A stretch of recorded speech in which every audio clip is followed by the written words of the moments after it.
네, 안녕하세요, 선생님들. 이제 문제풀이 강의를 이제 우리가 시작하면서요. 우리가 희소의 영양샘 플러스에서는 어떻게 준비를 하고 여러분들이 이제 마무리 이제 하반기 들어가면서 문제풀이 과정이 왜 필요한지, 네, 요거를 좀 말씀드리도록 하겠습니다. 자, 그 선생님들이 생각하시기에 문제풀이 과정은 나 혼자 할 수 있다, 뭐 이렇게 혼자 해도 되겠다라고 생각하시는 분들도 있겠지만, 저희가 이제 훨씬 더 이제, 많은 문제를 다루면서 우리가 또 예상 문제도 또 많이 만들기 때문에요. 최대한 많은 문제를 다뤄보는 것이 선생님들이 이제 실전에 강해질 수 있는 전투력을 조금 가질 수 있지 않을까 이런 생각이 들어요. 그래서 희소의 영양샘 플러스에서 이제 저하고 이금지 교수님, 배미 교수님께서 이제 문제풀이 과정을 여전히 세 분이서 각 과목별로 진행을 하게 되는데요. 저는 이제 영양학, 식품학, 조리원리 이렇게 진행을 하도록 하겠습니다. 통합 이론 과정에서는 생화학하고 영양학을 분리를 했습니다. 그런데 우리가 문제풀이에서는 그 부분을 이제 좀 분리하는 것보다는 어차피 영양학의 대사 부분에서 이제 많이 이제 병합이 돼서 나오기 때문에요. 같이 영양학, 식품학, 조리원리로 분류를 하겠습니다. 자, 지금 여기 화면에 보시면은요. 기초부터 확실하게 심한 내용까지 정확하게 요것은 제가 2024년도에 영양샘 플러스의 전체적인 그 강의 구성을 설명드리면서 좀 말했던 내용인데요. 이제는 우리가 문제풀이로 들어가면서 지금 빨간색으로 좀 표시가 돼서 잘 안 보일 수도 있겠는데, 요 말을 좀 되새기시면서 좀 마음의 준비를 하시는 것이 좋지 않을까라는 생각이 듭니다. 어찌됐든 지금 1월부터 우리가 5월 말까지 이제 통합 이론 과정을 통해서 한 4개월 반 정도, 그쵸? 한 15주 동안 했나요? 예, 4개월 반 정도 우리가 통합 이론 과정을 통해서 정말 풍부한 학습 내용을 공부를 했어요. 그래서 학습 내용을 이제 숙지하신 것들은 다른 데로 돌아가지 않게 확실하게 선생님들 것으로 다지는 과정이 필요하다. 그래서 학습한 내용은 확실하게 선생님들 것으로 간직하시고, 또 하나는 우리가 문제풀이 과정에서 꼭 필요한 과정이 뭐냐면, 결국에는 내가 아는 것으로 그치는 것이 아니라 이것을 채점자에게 내가 얼마나 알고 있는지 논리적으로 설명할 수 있어야 됩니다. 근데 말로 설명하면 얼마나 좋겠어요. 그쵸? 근데 그게 아니라 지면으로, 답안으로 나의 실력을 검증을 받아야 되잖아요. 그래서 논리적으로 서술할 수 있는 능력을 키워야 되는데, 그 논리적 서술 능력을 정확하게 키우는 것이 이 하반기의 과정에서 매우 중요한 그런 그 공부 방법이라고 생각이 됩니다. 자, 그래서 전체적으로 우리 희소 샘 플러스의 그 과정을 한번 보도록 하겠습니다. 뭐 이것은 말씀드렸지만 전공 통합 이론 과정은 이제 5월 말에 이제 다 끝나게 되고요. 문제풀이 과정이 우리가 6월부터 시작이 됩니다. 그래서 기출 문제 플러스 저희 이제 교수님들이 예상 문제를 만들어서 선생님들하고 다양한 문제를 한번 풀어보도록 하겠습니다. 그거 끝나면 이제 모의고사 과정에 들어가게 되고요. 그 다음에 시험 보기 한 달 정도의 시간이 있거든요. 그래서 희소의 수강생들만을 위한 파이널 특강하고 위클리 퀴즈가 준비되어 있습니다. 그래서 그 부분은 우리가 나중에 설명을 드리도록 하고요. 요번에는 지금 문제풀이 과정이 어떻게 진행이 되고 어떤 것을 선생님들이 좀 주안점을 두고 공부를 하셔야 될지 그것을 좀 말씀드릴게요. 자, 보시면 요것이 이제 일정입니다. 그래서 저는 수요일 날 강의를 합니다. 그래서 아마도 업로드가 되는 것은 목요일 날 올라오겠죠. 그리고 6월 12일부터 8월 28일까지 총 12주 동안이고요. 중간에 광복절이 끼는데 그 주 한 주는 휴강을 하기 때문에 총 강의 시간은 11주 강의로 구성되어 있습니다. 그래서 영양학은 오전 2시간 부터 해서요. 맨 마지막 주는 영양학이 이제 5시간 해서 총 영양학은 25강으로 구성이 되고요. 그 다음에 식품학은 오후 3시간씩 하면서 12강. 그 다음에 조리원리는 조금 더 많이 제가 아무래도 식품학 내용이 요즘에는 조리원리하고 많이 병합이 되고, 그 다음에 식품학에서 배웠던 것들을 어떻게 그 음식에 적용을 할 것이냐, 이 부분이 저는 조금 더 문제를 좀 풍부하게 많이 풀어보는 것이 좋다고 생각이 돼서 조리원리는 15강으로 구성을 했습니다. 자, 그래서 이렇게 해서 진행이 되고요. 모의고사는 이거 끝나면 9월 2일부터 10월 21일까지니까요. 약 한 달 반 동안 6회를 보고요. 그리고 시험 보기까지 한 달 정도 남아 있잖아요.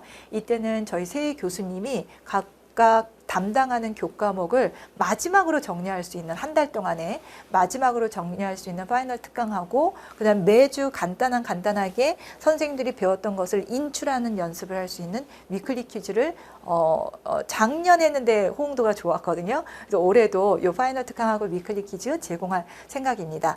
그래서 마지막 순간까지 저희 그 희소의 영양 플러스 선생님들, 그 교수님들하고 함께 해주시면 반드시 좋은 결과 얻으실 수 있다라고 저도 자신하니까 끝까지 저희 그 문제풀이 과정이 어떻게 진행이 되는지 한번 보도록 좀 봐주시기 바랍니다.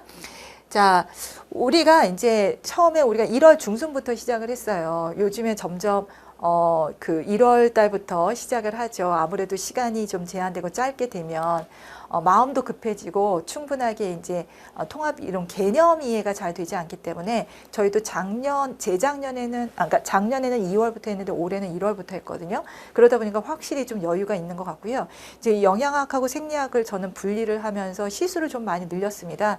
그러다 보니까 저도 설명하기가 좋고 선생님들도 좀 충분하게 여유 있는 시간 동안 생화학이라는 복잡한 대사를 좀 이해할 수 있는 시간이 좀 확보가 된 것 같아서 좀 개인적으로 좀 괜찮다라고 생각이 되는데요.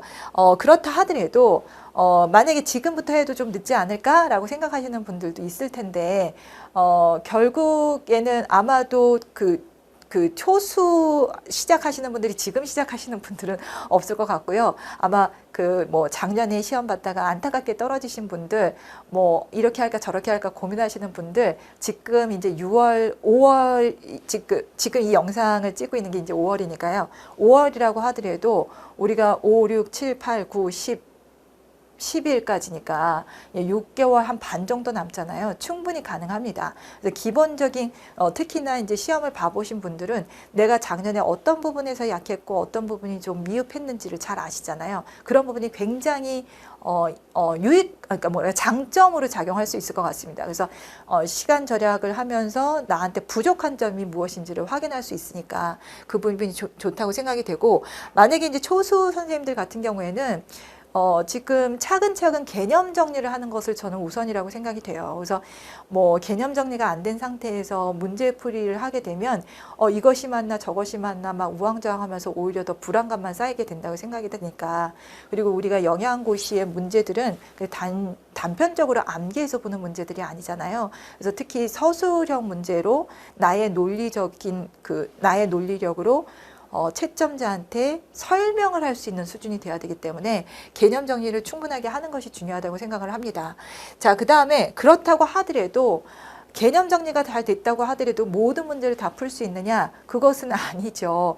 우리도 보게 되면은 개념 정리 하더라도 객관식이든 그다음에 주관식이든 굉장히 다양한 문제로 연습을 하잖아요. 그러게 되면 뭐를 확인할 수 있냐면 1차적으로 기출 문제에 아마 선생님들 기출 분석 많이 하실 텐데, 기출 문제를 교과목별로 그다음에 단원별로 다들 분류하신 분들도 있고 아니면 아직 분류하지 않으신 분들도 있을 텐데 이렇게 분류를 해서 보다 보면 이렇게 방대한 부분에서 그동안 어디에서 출제가 되고 있는지, 그리고 과거에 비해서 최근에는 어떤 문제 유형으로 이렇게 발전하고 있는지 이런 것들이 좀 눈에 보입니다. 자, 그런데 그런 것들을 선생님들이 다 하실 수는 없기 때문에 저희 교수님들이 그 부분을 하고 그 다음에 앞으로 나올 예상 문제까지 풍부하게 굉장히 다양한 문제로 구성을 해서 선생님들하고 같이 다뤄보려고 합니다. 자, 그렇게 되면 한마디로 우리가 이제 물건을 많이 들면 근육이 생기잖아요. 이 근육이 생기면 무거운 물건도 가볍게 들 수 있죠. 그래서 저도 우리 기출문제 요 문제풀이 과정을 통해서는 이 근육을 만드는 그런 과정이라고 생각이 돼요. 그래서 선생님들이 그동안에는 그 생화학이면 생화학, 영양학이면 영양학, 탄수화물이면 탄수화물, 단백질, 지질이 각각 이게 뭔가 통합이 되거나 이렇게 연결되어 있는 느낌은 잘 안 드실 거예요. 근데 이제 문제를 풀다 보게 되면 이 부분이 어떻게 해서 문제로 적용이 되는지, 이 부분을 출제자는 어떤 의도에서 출제를 했는지, 그러면 거기에서 어떻게 나는 답안을 작성을 해야 되는지, 이런 것들이 서서히 연습이 됩니다. 처음부터 내가 이론 공부만 했다고 해서 모든 문제를 풀 수 있는 것은 절대 아닙니다. 그래서 선생님들이 아마 되게 불안해 하실 수도 있는데요. 나 분명히 문제 잘 풀고 열심히 강의도 듣고 나 외울 거는 외웠다고 생각을 하는데, 문제를 막상 딱 봤을 때 이거 어떻게 풀어야 되지? 어디서부터 시작을 해야 되지? 굉장히 특히나 요즘에는 지문이 굉장히 많이 길어지거든요. 그래서 그런 부분들을 우리가 이제 6월부터 문제풀이 과정 시간에 저희하고 연습을 하면 충분하게 선생님들의 어떤 문제를 풀 수 있는 근력이 생길 것이다. 저는 그렇게 생각을 합니다. 자, 제가 생각하는 우리 문제풀이 과정에서 좀 중요하다고 보는 부분은 요 세 부분입니다. 일단 기출문제를 단원별로, 그러니까 교과목별로 당연히 분류하고요. 그 다음에 단원별로 분류를 할 거예요. 그래서 이렇게 모으게 되면 어디에서 출제가 됐고 어디에선 출제가 되지 않았는지가 눈에 보이도록 저희가 이제 표로 작성을 해서 보여드릴 거고, 제가 조금 이따가 슬라이드에서도 보여드릴 텐데요. 이렇게 보시게 되면 기출문제 경향이 파악이 됩니다. 그리고 두 번째는 일단 인풋을 했으면 그것을 아웃풋을 해야지만 답안을 작성할 수 있잖아요.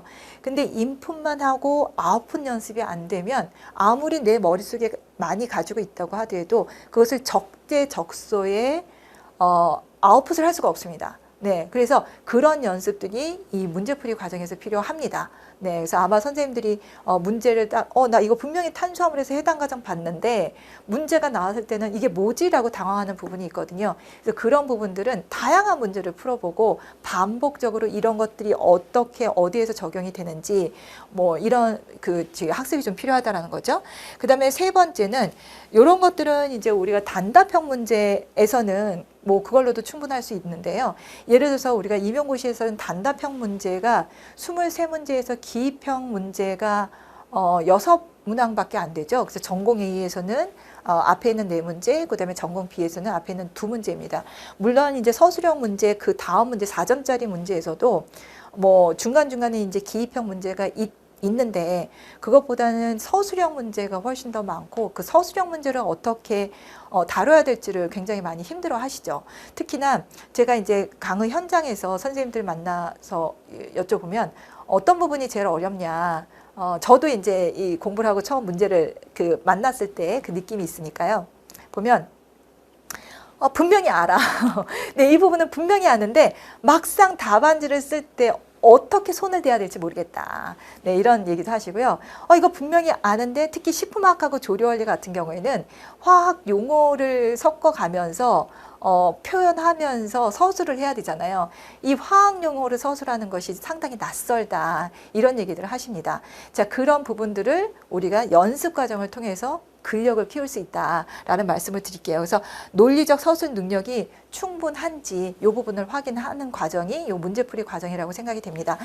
자, 그래서 일단 기출문제의 경향을 파악하고 내가 인출할 수 있는 능력이 있는지, 그 다음에 논리적으로 이 부분은 서술할 수 있는지 없는지. 그래서 결국에는 여기서는요, 내가 다 알고 있다라고 생각하시는 분은 없겠지만 나 이거 충분히 알고 있어 라고 하지만 막상 문제를 봤을 때 제대로 풀지 못한다 그러면 아직까지 충분하게 이해가 되지 않은 부분이라는 거죠. 그래서 이 문제풀이 과정에서 가장 좋은 것은 내가 아는 문제와 모르는 문제를 분명하게 구별할 수 있는 시간이 이 문제풀이 과정이라고 생각합니다. 그래서 뭐 그동안 이제 암기 과목이 암기가 충분히 됐다 그러면 인출이 잘 될 것이고, 그 다음에 평상시에도 문장화를 해서 서술형 답안을 작성하는 연습이 되셨다 그러면 서술형 문제도 괜찮겠지만, 그렇지 않고 그동안 기본 개념을 이해하는 데 좀 주안점을 줬다고 생각하시면 인출 과정이라든가 내가 이제 논리적으로 서술하는 연습은 분명히 필요하다라는 말씀을 드릴게요. 그래서 정확하게 알고 있는지, 내가 아는 것 같았지만 문제를 풀어보니까 그렇지 않았다라든지, 그 다음에 내가 전혀 모르는 문제가 또 문제에 나왔다라든지, 그래서 이렇게 다양한 문제를 풀어보면서 확실하게 선생님들이 아는 문제와 모르는 문제, 미흡하지만 답안을 작성할 수 없다고 그러면 그건 모르는 문제입니다. 그래서 그런 부분들을 확실하게 알 수 있는 과정이 이 문제풀이 과정입니다. 자, 그래서 이 문제풀이 과정에서 나의 실력을 검증을 받기 위해서는 가장 좋은 것은 다양한 문제를 풀어봐야 됩니다. 그래서 다양한 문제를 풀어보고 그다음에 문제를 풀어보는 거에서 끝나면 안 되죠. 이것이 어떤 것이 정답인지, 어떻게 답안을 작성을 해야 뭐 서술형 문제 같은 경우 2점, 배점짜리 있잖아요. 2점을 모두 다 받을 수 있는지 이런 것들이 필요하겠죠. 그래서 다양한 문제를 풀어보고 정확한 기출 문제를 해석을 하는 능력이 필요합니다. 자, 그 기출 문제를 해석한다. 이것은 문제를 읽어서만은 해결이 안 되죠. 그래서 이 문제에서 출제자가 어떤 의도로 이 문제를 냈는지 그렇다 보면 키워드가 생각이 납니다. 자, 키워드가 생각이 나면 그 다음에는 어떻게 되냐면요. 네, 논리적 문제 해결 능력이 장착이 됩니다. 그래서 우리가 문제풀이 시간에서는 키워드는 다 알고 있는데 요것을 서로 연결하지 못하는 분들이 있어요. 그래서 저도 작년에 이제 모의고사 문제를 내고 채점을 하다 보면 이분은 분명히 아는데 뭔가 이렇게 그 점수를 만약에 2점짜리다. 점수를 2점을 다 주기가 애매한 부분들 있잖아요. 그럼 채점을 하면서도 정말 아쉽거든요. 이 부분은 뭔가 2% 부족한, 네, 그래서 이 문제풀이 과정을 통해서는 그 부족한 2%가 되는지 아니면 부족한 10%가 될지는 모르겠지만 그 부족한 부분을 채워나가는 그런 과정이다. 그래서 반드시 문제풀이 과정은 필요하다라고 생각이 됩니다. 자, 이 문제풀이 과정이 끝나면 이제 실전에 연습을 할 수 있는 과정이 바로 모의고사 과정인데요. 저희 희소에서는 6회차를 제공을 합니다. 그 부분은 저희가 나중에 또 말씀을 드리고요. 자, 그래서 저희 그 희소 영양 플러스에서의 문제풀이 과정은 저는 이제 영양학, 식품학, 조리 원리를 담당을 합니다. 자, 그래서 이 3개 교과목을 담당을 하고요. 단원별로 그 교과목으로 분류를 하고 그다음에 단원별로 분류를 할 거예요. 그래서 뭐 영양학 같은 경우에 영양 섭취 기준, 탄수화물, 지질, 단백질, 그다음에 에너지와 뭐 운동 영양, 그리고 수용성 비타민, 지용성 비타민, 수용성 비타민. 작년에는 비타민하고 무기질 같은 경우는 그냥 합해서 했더니만 그것이 너무 조금 정리가 안 되는 기분이 들더라고요. 그래서 지용성 비타민, 수용성 비타민 따로 하고 그다음에 다량 무기질, 미량 무기질 이렇게 따로 하고요. 앞으로 이렇게 출제 경향이요. 그 영양학 같은 경우에도 식품학과도 연구열에 대해서 나오고요.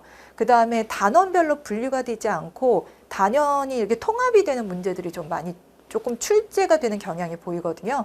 그래서 저 같은 경우에는 그 기출 문제에 이렇게 좀 통합형 문제를 좀 많이 내려고 합니다. 그래서 예를 들어서 뭐 알코올에 의해서 알코올 섭취를 많이 하게 되면 영양소의 흡수가 저하가 되잖아요. 그래서 왜 영양소의 흡수가 억제가 되는지 이런 것들을 알코올에만 국한되지 않고 이 앞에서 배운 그 영양소의 흡수 기전까지도 같이 연결할 수 있는 그런 통합형 문제를 조금 많이 출제를 하려고 하거든요. 준비를 열심히 하고 있습니다. 자, 그다음에 이제 식품학하고 특히 조리 원리는 이제는 경계가 거의 없어졌어요. 그래서 식품학 따로 조리 원리 따로 출제되기보다는 식품학하고 조리 원리가 그냥 같이 하나의 문제로 이제 그 출제가 되고 있어요. 근데 우리 그 교육평가원에서 식품학하고 조리 원리가 따로 교과목으로 분리가 되기 때문에 이렇게 강의를 구성은 하지만 식품학하고 조리 원리 문제는 함께 병합해서 지금 많이 구성을 하고 있다라는 말씀을 드릴게요. 자, 그래서 단원별로 분류를 한다는 것, 그리고 당연히 2008년부터 작년에 출제된 2024학년도까지 영양교사 그 기출문제는 모두 다 포함을 합니다. 그래서 요 문제들을 제가 아까 단원별로 분류해서 선생님들이 딱 보시기에도 이 부분에서는 이 문제가 많이 나왔네. 이 부분에서는 이 문제가 중요하구나. 이런 부분이 이렇게 적용이 돼서 출제가 되구나. 이렇게 한눈에 볼 수 있게끔 단원별로 분류해서 강의도 하고 선생님들께 제공을 할 거예요. 자, 그것뿐만 아니라 타 교과목 있죠. 그래서 가정, 조리, 식가공 문제도 포함을 시킵니다. 그래서 특히 작년에 식품학하고 조리 원리 문제에서는 식가공 문제들이 좀 약간 그런 경향이 좀 보이죠. 그래서 작년에도 제가 타교과 문제를 좀 다뤘었는데요. 올해는 더 많이 시가공 문제는 특히나 탈탈 털어서 그것을 응용해서 문제도 많이 출제를 할 거고요. 예, 요 문제 다 포함해서 해설 강의 하도록 하겠습니다. 그리고 자체 제작 예상 문제 이렇게 포함이 됩니다. 그래서 제가 이제 영양학 같은 경우에는 25강이잖아요. 그랬을 때 1시간에 보통 한 8문제에서 10문제 정도 이렇게 다룰 수 있겠더라고요. 그러게 되면 25강이니까 전체 총 영양학 기출문제 포함해서요. 한 230문제에서 한 250문제는 되지 않을까 싶거든요. 그래서 모든 분야를 다 다룰 거예요. 그렇다고 해서 기출문제에서 나온 것만 다루고 나오지 않은 것은 안 다룬다. 그것은 아니고요.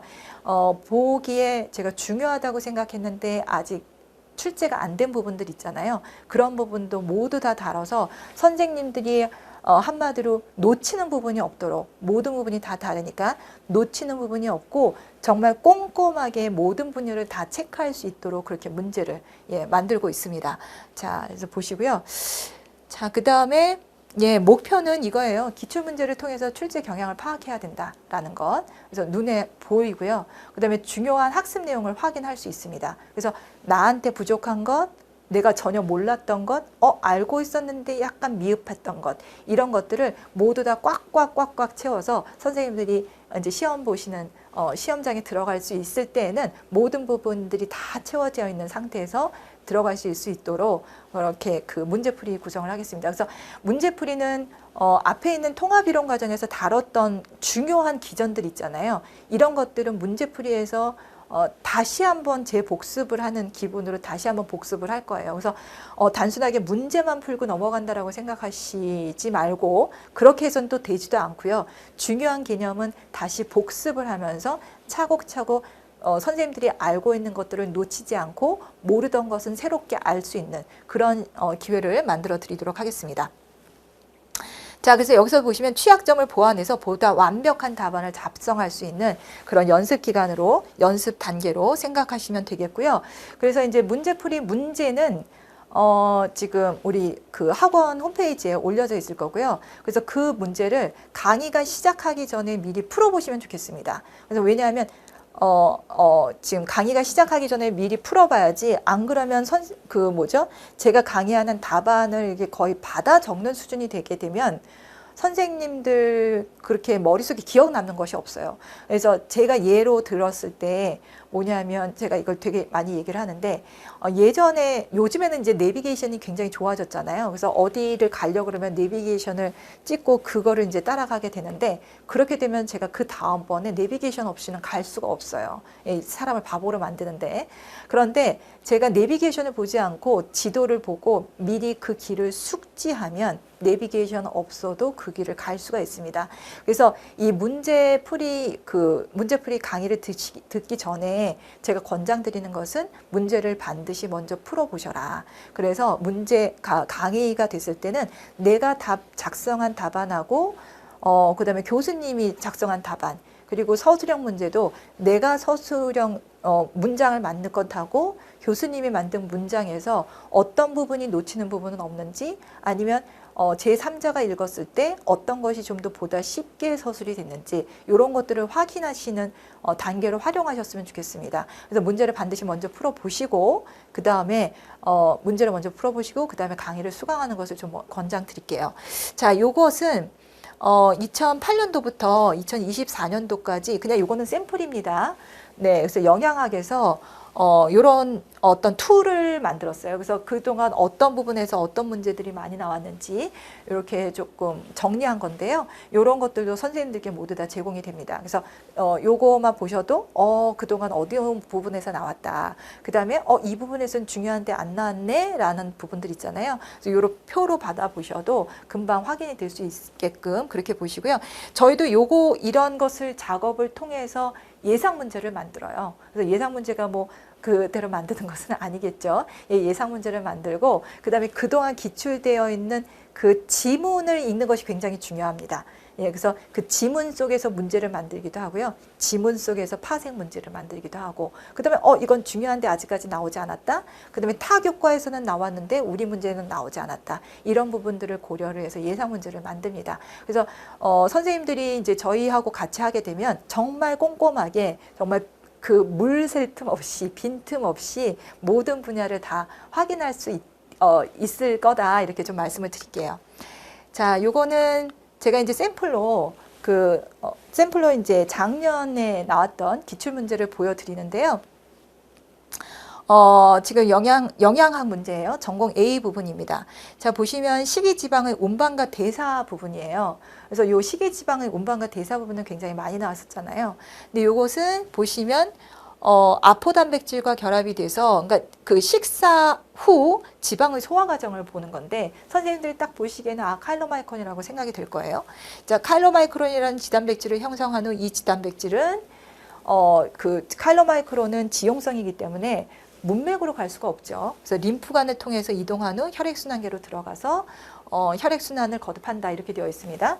그래서 이 부분은 아마 지방의 소화 과정, 소화 운반 과정이 굉장히 중요하잖아요. 그래서 이 전반적인 과정을 이해하고 있는지 요것을 이제 묻는 문제고, 그 다음에 이제 지단백질이 운반이 되다가 결국에는 이것이 세포로 자기가 가지고 있는 그 중성지방을 분해해서 결국에는 이제 세포로 유입시키는 단계이잖아요. 그래서 카일로마이크론, 뭐 VLDL, 뭐 LDL, HDL은 알고 있었지만 카일로마이크론하고 VLDL이 가지고 있는 중성지방이 어떻게 세포로 유입이 되는지 이 부분을 좀 신경 쓰지 않으셨다면 이 문제는 좀 어려웠다라고 생각이 됩니다. 그래서 전체적으로 소화 과정, 흡수 과정까지 좀 꼼꼼하게 봐야지만 이 문제가 풀 수가 있는데, 여기서 보시면 혈액순환을 거듭하면서 내부의 중성지방을 조직에 공급하고 최종적으로 간으로 유입된다 이렇게 되어 있죠. 그래서 이 부분은 아마 지단백질을 공부하신 분들은 모두 다 알 수 있을 것 같은데, 여기에서 이거는 아시겠지만 카일로마이크론, 그 다음에 이제 림프관, 그 다음에 디귿의 과정, 카일로마이크론의 중성지방을 어떻게 조직으로 공부하느냐예요. 네, 그래서 결국에는 이것이 이제 흡수 과정까지 모두 봐야 되는데, 이때 아포 단백질의 명칭과 효소를 포함하여 서술할 것 이렇게 되어 있습니다. 자, 그래서 이 카일로마이크론까지는 알겠는데 LPL까지는 알겠어. 근데 이때 LPL을 활성화시켜주는 아포단백질이 뭐더라? 라고 하게 되면 좀 당황스러웠던 문제가 아니었을까 생각이 듭니다. 그래서 저는 우리가 이제 제한된 시간에 이제 이렇게 설명하면서 이제 강의를 하잖아요. 그래서 선생님들이 이제 막 받아 쓰거나 뭐 그런 경우도 있겠지만, 제가 좀 공부를 해보니까 그림으로 그리고 그다음에 머릿속에 뭔가 이미지로 좀 입력하는 것이 훨씬 더 기억에 도움이 되더라고요. 그래서 제가 강의 시간에 이렇게 그림이라든가 그림을 그려가면서 설명을 좀 많이 하는 편인데요.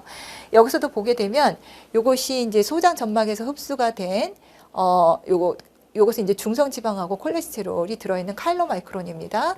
자, 이것이 혈액을 림프관을 통해서 혈관하고 쇄골화 정맥하고 이제 합해지게 되면 그 다음에는 어디로 가냐 하면은 흉관으로 가요. 그래서 심장으로 바로 들어가고 심장에서의 순환을 거쳐서 대동맥으로 나오게 되잖아요. 그러게 되면 그것이 순환 과정을 거쳐서 각각의 세포로 이동이 되고, 그거보다 조금 작아진 카일로마이크론 잔여물 이렇게 해서 간으로 들어가게 됩니다. 그래서 혈액 순환을 한다는 것, 흉관으로 들어간다는 건 말씀드렸고요. 이것이 이제 둥둥둥둥 떠다니다가 결국에는 지방으로 들어가는데, 아마 선생님들 잘 아시겠지만 카일로마이크론하고 VLDL에 있는 중성지방을 분해해주는 효소는 리포프로테인 리파제라는 것을 잘 아실 거예요. 자, 요 리포프로테인 리파제가 각각의 혈관 내피세포에 있거든요. 여기서 보게 되면 이것이 지방이고, 지방 세포 안으로 들어가는 것은 잘 보이지 않지만 요 리포프로테인 리파제라는 것은 요 내피세포에, 혈관의 내피세포에 있습니다. 그래서 이 혈관의 내피세포에 카일로마이크론이 지나갈 때 요 LPL이 작용을 하면서 카일로마이크론에 있는 중성지방을 꺼내서 이렇게 글리세롤하고 지방산으로 분해시킨 다음에 지방산을 이런 지방 조직에 유입시키는 과정입니다. 자, 그러면 이 LPL은 어떻게 작용하느냐라는 거예요. 이럴 때 카일로마이크론에 있는 이 아포 단백질이 굉장히 중요한데, 이 아포C라는 요 단백질, 엄밀하게 얘기하면 아포C2인데 요것이 이 LPL을 활성화시킵니다. 그래서 카일로마이크론이 지나갈 때 이 LPL이 잠자고 있다가 그 아포C2가 지나가게 되면 활성화가 되면서 그 불활성화되어 있다가 활성화가 되면서 카일로마이크론 또는 VLD, 우리 교재 지금 여기 문제에서는 카일로마이크론이지만 그것에 의해서 유입이 됩니다. 그래서 이렇게 답안을 만들어서 제공을 하겠습니다. 제공을 합니다. 네, 그래서 뭐 선생님들이 막 설명을 저도 이제 하다가 설명을 하겠지만 최종적으로는 선생님들이 이제 보시기에 좀 명확하게 이렇게 해서 이제 좀 답안을 제공하고 있어요.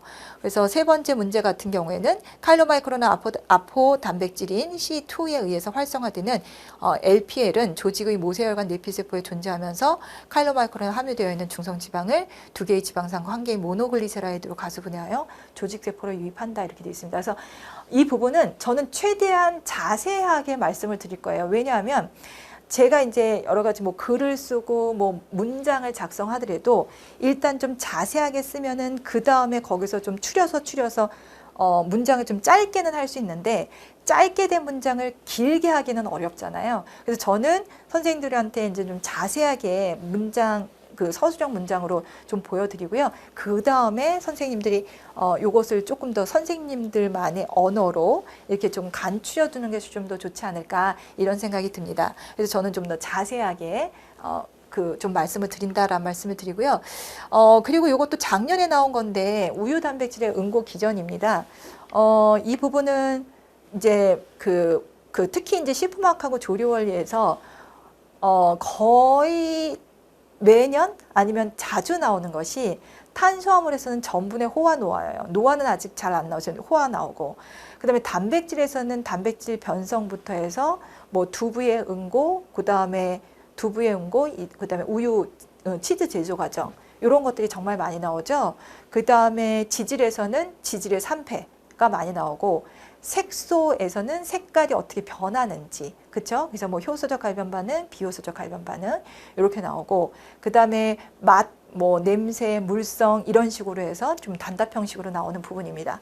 그래서 이런 부분, 그래서 제가 이 문제를 가져온 것이 정말 단백질의 응고 기전은 선생님들이 정확하게 아셔야지만 이것이 서술형으로 답안을 작성하실 수 있거든요. 저도 이제 문제를 내서 답안을 체크하다 보면 앞에서도 말씀드렸지만 뭔가 애매하고 모호한 경우가 있어요. 그러니까 답안을 작성하시는 분들도 아마 그러실 것 같아요. 그래서 요거는 아마 선생님들이 다 아시는 문제이기 때문에 제가 결국에는 이제 우유의 응고 기전입니다. 요것이 이제 카제인이에요. 그래서 카제인에 대한 그림이 우리가 가지고 있는 식품학하고 조리 원리에서 이렇게 많이 제가 가지고 있는 교재에서는 그렇게 명확하게 나와 있는 그림이 없었어요. 그래서 제가 막 찾아보다가 작년에, 그러니까 2022년도에 뭐 발표된 논문이 있어서 제가 요걸 가지고 많이 강의를 하는데요. 이렇게 그림으로 보게 되면 훨씬 더 이해가 쉽거든요. 그래서 요것이 바깥에 있는 것이 카파카제인이고 요 안에 있는 것이 소수성인 알파하고 베타카제인이에요. 그래서 이 레닌이라는 효소는 요것을 잘라주면서 파라카파카제인인 소수성 분자로 만들어주고 그것이 소수성 결합에 의해서 응고가 되는 것이 우리가 치즈 제조 공정입니다. 자, 그리고 또 첫 번째가 나온 것이 이제 염석 과정이었고 두 번째는 등전점을 이용한 응고 과정이었죠. 그래서 이 우유를 가지고 소금에 의해서 등점점에 의해서 그다음에 레닌에 의해서 효소에 의해서 그런 부분이 작년에 문제가 나왔었습니다. 그래서 저는 우리가 이제 답안을 작성을 할 때 보게 되면 4줄이잖아요. 그렇죠. 그래서 이 4줄 안에 선생님들이 알고 있는 것을 효율적으로 풀어서 쓰셔야 되죠. 그래서 저는 이렇게 표현을 했거든요. 단백질의 수화가 되는 것을 방해한다. 이렇게 표현을 했고요. 그 다음에 카제인의 등전점까지 저하가 되면서 수소가 카제인의 음전화를 중화시킨다. 이 부분이 이제 들어가는 키워드라고 볼 수 있고요. 그 다음에 카파카제인 기질을 쓰라고 했으니까 카파카제인을 쓰고요. 그 다음에 레닌에 의해서 카파카제인이 파라카파카제인으로 되는 것. 이 부분이 이제 들어가야 됩니다. 그래서 여기서 보시면 알겠지만 조금 문장이 저는 좀 최대한 자세하게 말씀을 드렸습니다. 그래서 이렇게 보게 되면 여기서 중요한 키워드를 선생님들께서 생각하실 수 있을 것 같고, 그 결국에는 키워드와 키워드를 서술형이라고 얘기하면 기입형하고는 문제가 다르죠. 서술형이라고 하면 어찌됐든 간 완전한 문장으로 서술이 되어야 되거든요. 그러기 위해서는 반드시 필요한 키워드가 들어가야 되겠고, 그 키워드를 설득할 수 있는 문장화가 돼야 됩니다. 그래서 그런 부분들이 다양한 문제를 통해서 선생님들께서 충분하게 연습할 수 있는 그런 다양한 문제를 제공하도록 하겠습니다. 자, 이렇게 되고요. 뭐 시간이 짧기 때문에 예, 시간이 짧아서 제가 앞에 있는 문제풀이를 그렇게 자세하지는 못하겠지만, 우리가 문제풀이 시간에 저와 함께하면 제가 훨씬 더 자세하게 말씀을 드리겠다라는 말씀을 드리고, 요건 이제 하반기 그냥 우리가 가지고 있는 프로그램이에요. 그래서 뭐 모의고사 진행을 하고 첨삭하고 해설 강의 진행하고 요 위클리 퀴즈하고 파이널 특강을 한다라는 것. 요거는 우리가 나중에 이제 모의고사 볼 때쯤 제가 다시 한번 설명을 드리도록 하겠고요. 결국에는 우리는 지금 여기에 와 있습니다. 예, 그동안 정말 그 통합이론 과정 하시면서 굉장히 방대한 내용을 공부하시느라고 정말 고생하셨어요. 그렇지만 결국에는 이것을 내가 시험장에서 나의 실력을 어떻게 드러내느냐가 중요하잖아요. 그렇기 때문에 문제풀이 과정이 중요하다. 이 문제풀이 과정에서 충분한 연습이 돼야 된다. 그러기 위해서는 다양한 문제, 다양한 유형의 문제를 접해야 된다. 그래서 기출 문제를 충분하게 연습하고 기출 문제에 연습하는 것도 중요하지만 이것이 이제 그 유형이 이제 출제자가 뭐 그 유형이 또 달라질 수 있잖아요. 그래서 다양한 유형으로 그 다양한 부분을 정말 꼼꼼하게 짚어줄 수 있는 그런 문제로 저희가 구성을 하도록 하겠습니다. 자, 그 다음에 요거 끝나면 이제 모의고사로 가면서 본인의 이제 실력을 진단하고 마지막으로 점검할 수 있는 시기가 오는 거죠. 그래서 지금은 우리가 이제 문제풀이 과정에 굉장히 중요한 시점이고요. 저희가 앞에서도 말씀드렸지만 최선을 다해서 좋은 문제로 여러분들과 함께 하겠다는 말씀을 드리겠습니다. 자, 그래서 희소에서 시작과 마무리를 모두 희소에서 했으면 좋겠습니다. 네, 그리고 선생님의 꿈이 이루어지는 곳, 희소의 영양 플러스 팀은 합격의 순간을 위해서 최선을 다하겠다라는 것을 말씀드리면서, 여기서 저희 그 희소의 그 선생님들이, 교수님들이 정말 최선을 다하겠다라는 약속을 드리면서 이번 영상은 여기서 마무리를 하도록 하겠습니다. 자, 6월에 저희 그 희소에서 시작하는 문제풀이 과정에서 저희와 많은 분들이 함께 하시기를 고대하면서 기다리고 있고, 저희는 그동안에 좋은 문제 최선을 다해서 만들어서 선생님들께 제공할 준비를 하고 있겠습니다. 선생님들 감사합니다.